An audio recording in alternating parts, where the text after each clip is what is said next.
see. And here's how it works. So I try to get this kind of centered, and then hold my handle while twisting this.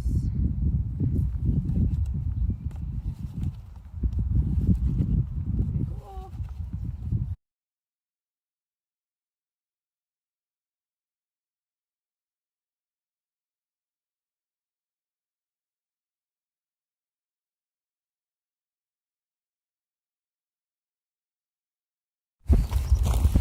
Hey everybody. So today we are going to talk about how to build something called a pump drill. So it's kind of like the bow drill in that it's a primitive form of drill. It's been used for thousands of years by various cultures around the world, but it's a little more complicated. So before you watch the rest of this video, just a warning that this project's going to involve a little more time and definitely some extra tools that other projects on my YouTube so far haven't involved. So things that you may or may not have are drill bit, sandpaper, that's kind of optional, but if you don't have a saw, you need sandpaper, so a saw would be the next one. And then if you have experience with a knife, you can get away with not doing some of the saw work, but that's only if you have experience using a knife. You can do it safely, or you have a parent who can help you with that. So that being said, here we go. Let's talk about how to make a pump drill.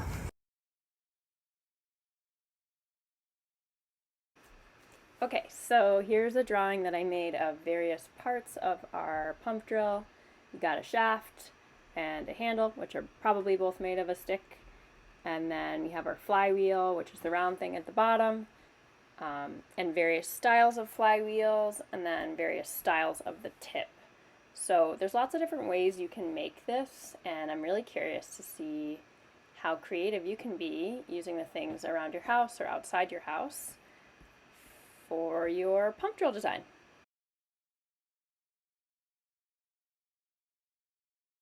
So things that you are going to need for this project, absolutely necessary, are, let me just show you this way, a tapered stick. So you can see I've collected 5 here. You only need 1, but I suggest getting a second or a third just in case. You never know if while you're working it could snap, or if it turns out to just not work as well as you thought for whatever reason. Maybe it's not as straight as you thought. So it needs to be straight and needs to be tapered, meaning that the top is bigger than the bottom. So you can see how it gets skinnier at the bottom.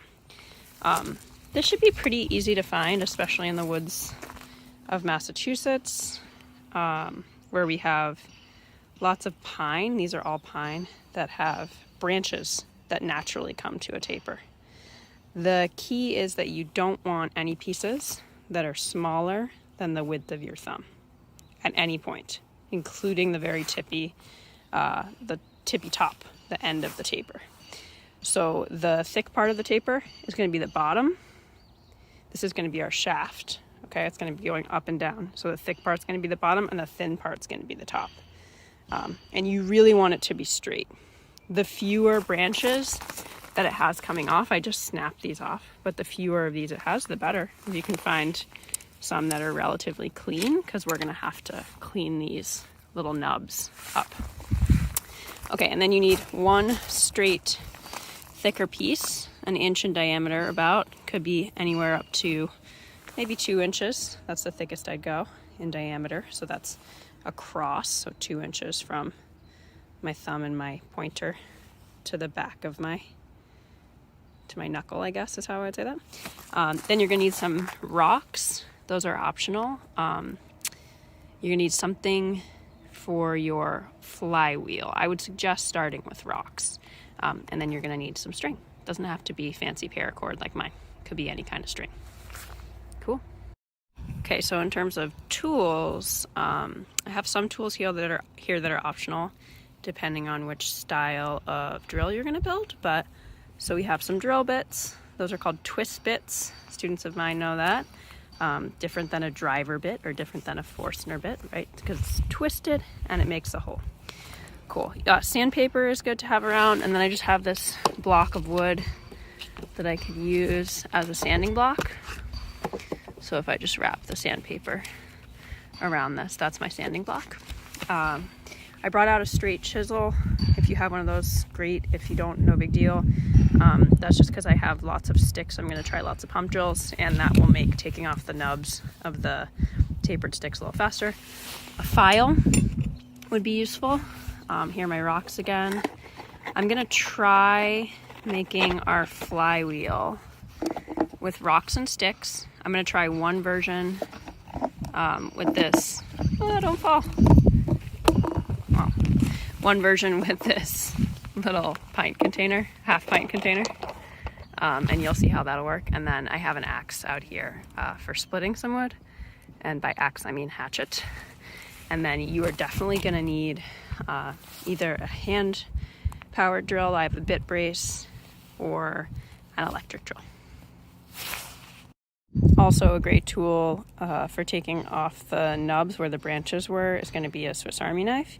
If you have one that has a saw on it, I'll show you that a little bit later, that's awesome. Most of these have a file too, so that'll be really useful.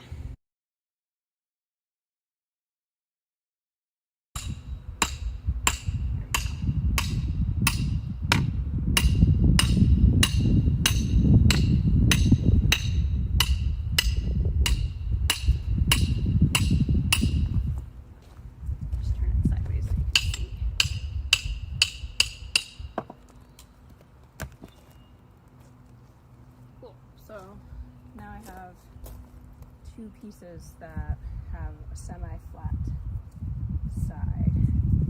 Okay, so I have my tapered stick. It's pretty long for what is going to be our shaft. And then I have two pieces of wood that I split out of one branch that are relatively flat because the wood had a pretty straight grain, that are going to be our flywheel for our first type of flywheel. If you don't have the ability to split wood, which I imagine a lot of you don't, you can also use any scrap piece of milled wood. So these are like battens, it's just what they're called, smaller thin pieces of wood. Or you can also try using two sticks. I'm going to try that a little bit later too. That are, you know, maybe something like this, two sticks, and then we're going to sandwich our stones in between those. But before we do that, I'm just looking at my stick, and I need to pick probably about half of it because it's so long that I want to use. So I'm looking and I'm noticing that it kind of stays around the same width at the top, but there's a pretty good taper from the bottom to the middle. So you could cut this with a saw if you have a saw, or you can just snap it over your knee. Easy. Okay, and then the end of here is pretty frayed, so you could also cut that. Or if you don't have a saw, take your sandpaper, right? Tape it down to your workspace, or use a block like I'm using, right? And just try to hold it flat and sand it that way. But I have a pretty frayed end here, so I'm just going to saw that flat. Okay, so this is our bottom, and the tapered part up here, which is off camera, it's right there, will be our top. But we still have all of these little nubs left over. So what do we do with those? We can saw them off.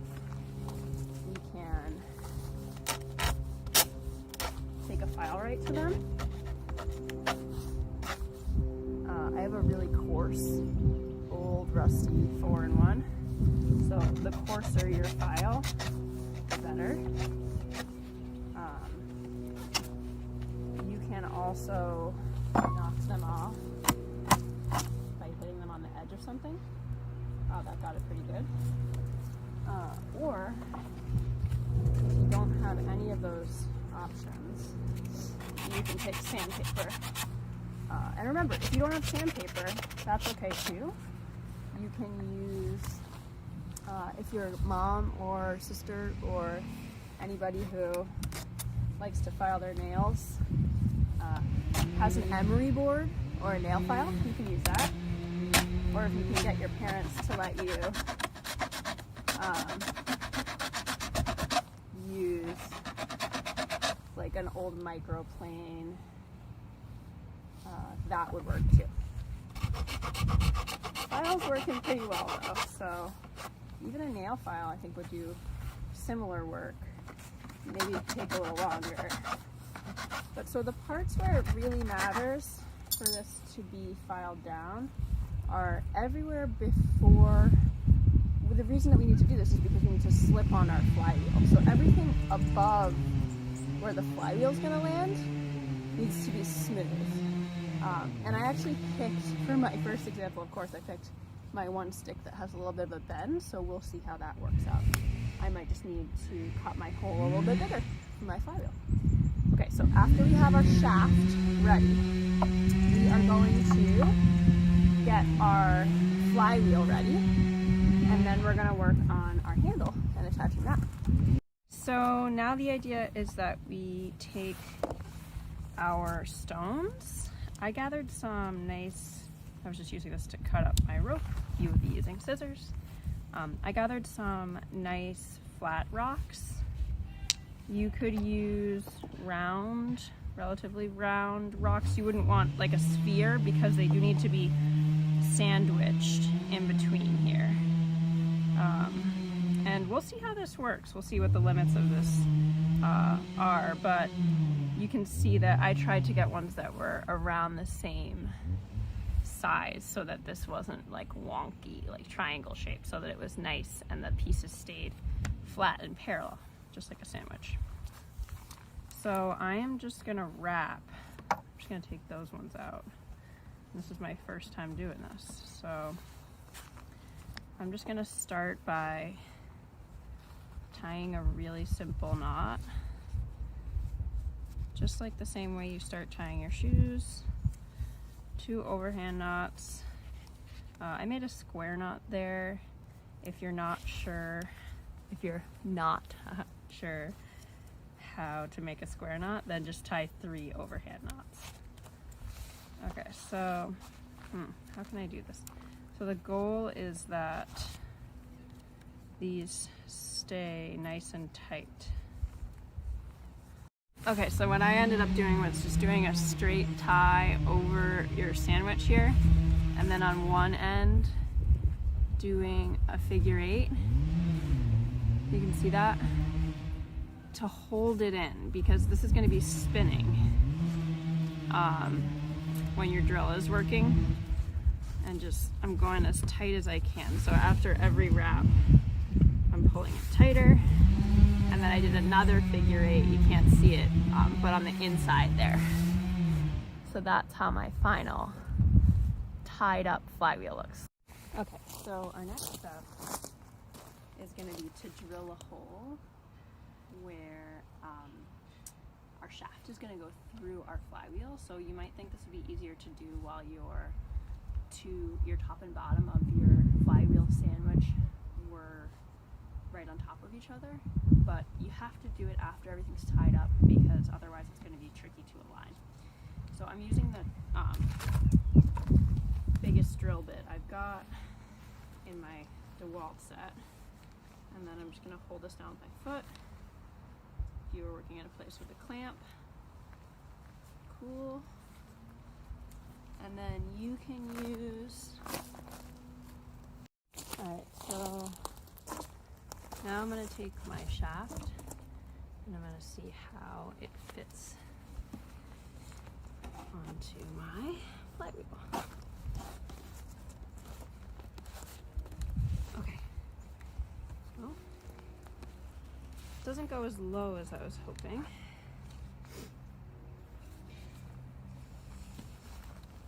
So I can either take it back off. I'm just going to flip it upside down to do that. And I can go back to filing.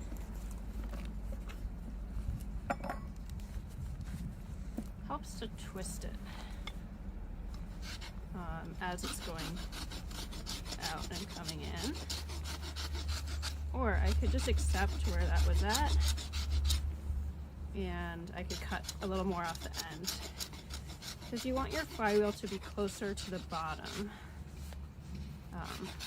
than it is to the top.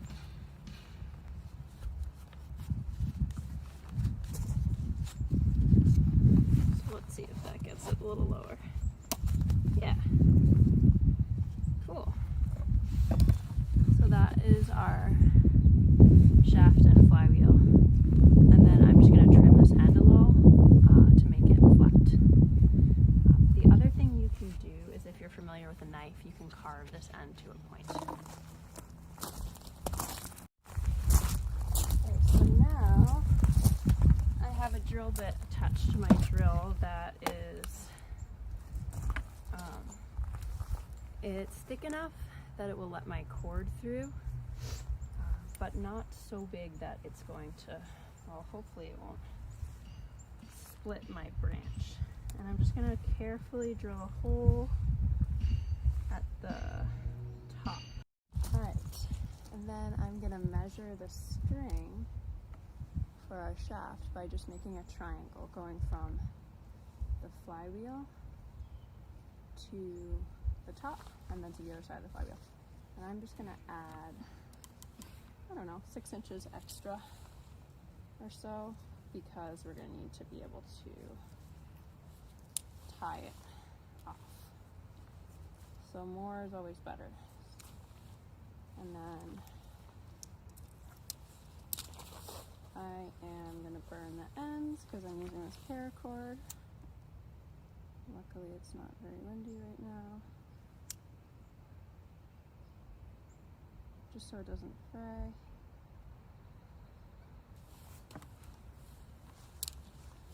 And then we will work on attaching this to our handle. Oh no! There we go.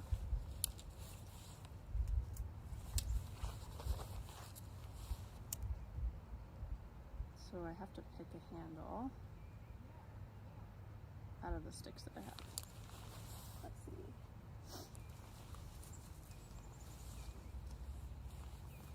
You want it to be pretty straight, and you want it to be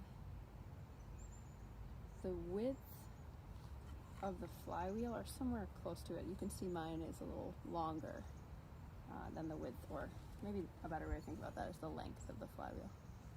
So you can see how mine is longer.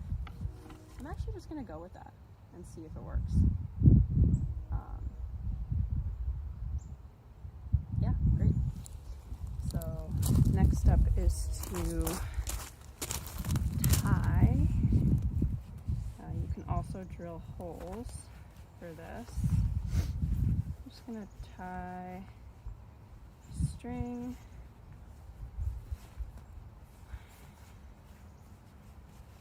Again, I'm just doing overhand knots. Really, really simple. Just gonna tie my string to my stick. And I did 3. Okay, and then I'm gonna take my string and hopefully it just slides right through your shaft, the hole that you just made. Okay, cool, starting to look more like a drill. Okay, and then I kind of want this to go lower, my flywheel. So maybe I can work on widening those holes, but let's just see how it works like this. So we don't want our handle to hit our flywheel, but let's see how close we can go. So I'm just kind of holding the string there where I like it, And then I'm going to tie it right there. And we'll see how that works. I'm just going to move it down here for a sec to tie it. Okay. So, interesting. So the handle is not attached. I have seen versions where the handle is attached to the shaft. I think I have seen that. But let's just see. Maybe I'm going a little early trying too soon, but let's see. Maybe I can get more wraps if I move this in. Yeah, cool, okay. So then, yeah, but the handle can't go below the flywheel because it blocks it. So it has to be out here. Alright, so here's the pump drill. Pretty psyched about this one. It's a little twisted up. Great. So we have our shaft, which is the vertical part. Shaft. We have our flywheel, which is like this sandwich of rocks on either side. And then we have our handle. That's it. And here's how it works. So you twist it up to start, and then you just pump. And it kind of does the work on its own. You can see mine's a little off balance, so it's hitting my hand.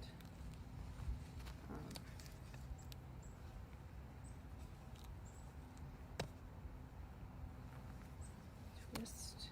Yeah, see, it's hitting. So I'm gonna pull these out a little further to rise the handle up a little bit. Raise the handle up. And then let's see how it works. There we go.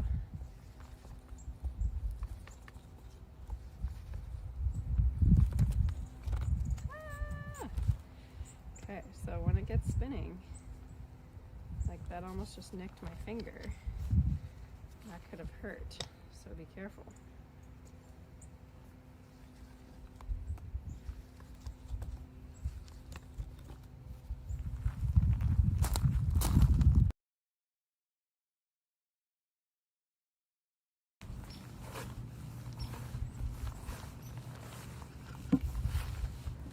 There we go. Cool. So we have this cookie. I like to call thin slices of trees like this that go all the way around the tree. Cookies. And great. So then I'm gonna try putting this on our shaft. See how that works. All right. So here's my last attempt of the day at a pump drill. So I carved this down to a point. You could also press it on sandpaper while turning it around and make it a point that way. And then I have a little oak cookie here. And then at the end, I carved out, or you might even be able to split a stick or find a stick that has a kind of notch like that. So this means that you actually don't even have to drill a hole besides this one for your flywheel. And then here is my handle piece. Nothing fancy. And here's how it works. So I try to get this kind of centered, and then hold my handle while twisting this.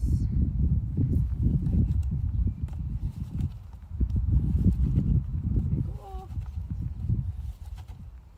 Takes a little practice to get good at. Once I carved the tip, it got a lot easier to hold it in place. I'm just going to be careful to keep my face away from the top because it is kind of pointy. So that is a pump drill. The last thing that I didn't get a chance to do was I was going to try filling this container with gravel. Oh shucks, maybe I will try it. So, what if I drill a hole in this container?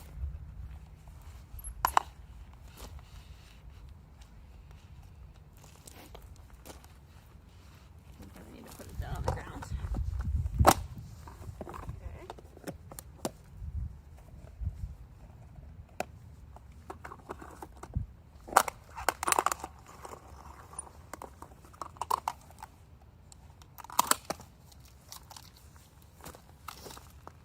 Okay, well, you can see the hole worked well on the top, and in the bottom just cracked, but we're gonna try it anyway. So, once I do this, take gravel, literally just filled with gravel, and then what if I take this stick,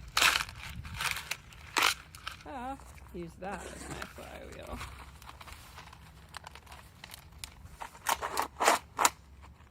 Cool. Is it going to work, Miss Levy? So one of the things we discovered is that it needs to be kind of flat. Okay, sweet. And then I'm gonna drill a hole or not gonna drill a hole? I'm not gonna drill a hole. I'm just gonna carve another notch.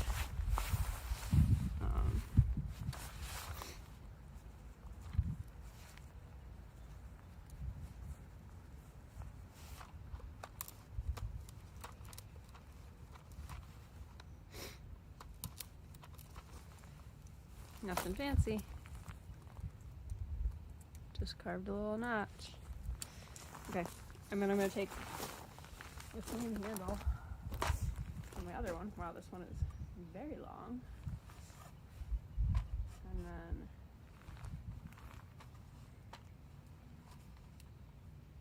I'm going to spin that up.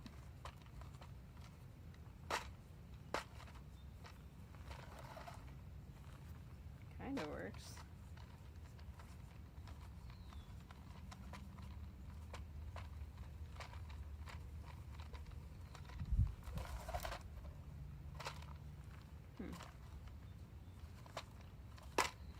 So maybe if I had a smaller... Oh, that works. I think that's just a question of getting my technique better. So what can you build a pump drill with? Can you use pencil? Can you use string?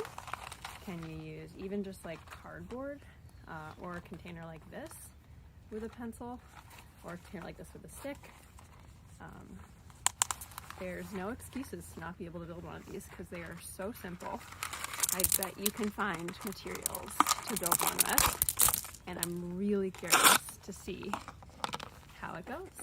Can you make your design change? Can you refine it? So maybe playing with how wide the handle is. Like, what if I put this handle on this drill? What would happen then, right? Or how long the shaft is, or how balanced the sides are, how far out the weight is from the center, how straight the stick is. Those things are all going to make a difference in how it works.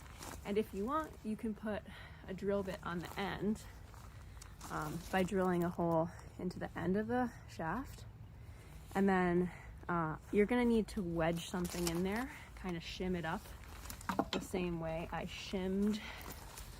I put little pieces of scrap in there so that this is tight.